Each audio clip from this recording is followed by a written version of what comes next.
Now, if anyone asks a question, I think it'll pop up. You can tell me what they say. But it's live. Okay. All right, everyone. This is going to be a quick live stream. I'm squaring up some blanks. And these are circuit board blanks that I've had for many years that I just found. And I don't like to use a pen mill because I might chip them out. So I'm going to use the squaring jig, and I'll show you how simple this is. So you can see I've got the squaring jig mounted up to a miter slide for the disc sander. The first thing I did was check that the sanding disc is square to the surface here. If it's not square, your blanks are going to not be square. You're going to have an angle, and that's not good. So that's the first thing. Even if you did it yesterday and it was square, check it again today. When I checked this, Kurt said, hey, I just used that and I squared it up. I still checked it because it's the most important thing. So I put my squaring jig in there. I've got the appropriate size punch that fits my tube perfectly with no wobble. And I just put it in the track here. Now, I like to fire it up. I bring it up and I kind of just rotate it. You don't have to rotate, but that's how I do it. And then I check it periodically. So I'll pull it off and I'll look to see how much more I got to go. And you'll actually hear a little bit of a difference. Hear that? It went from to and that's where it hit the metal.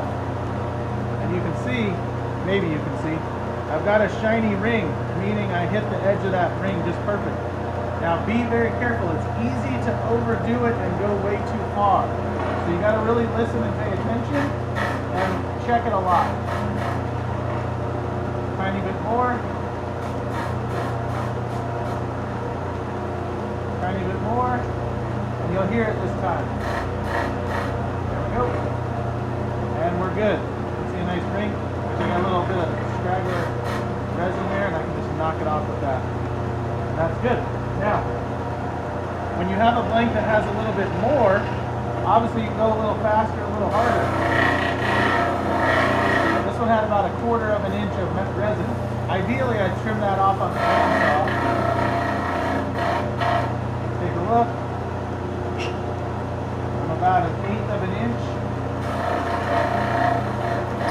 And then, did you hear that? That was the sound, and we got a nice shiny tube. So that's how you use the squaring jig on a disc sander. Now you can use this on any disc sander from 5 inches on up. One thing you'll notice about our design is the punch location is inset into the block. It's not on top. So that allows you to use this on a sander 5 inches to 20 inches, and it'll work exactly the same. Do we have any questions? All right. Thanks for watching. You can pick these up at Turner's Warehouse. I don't know. So.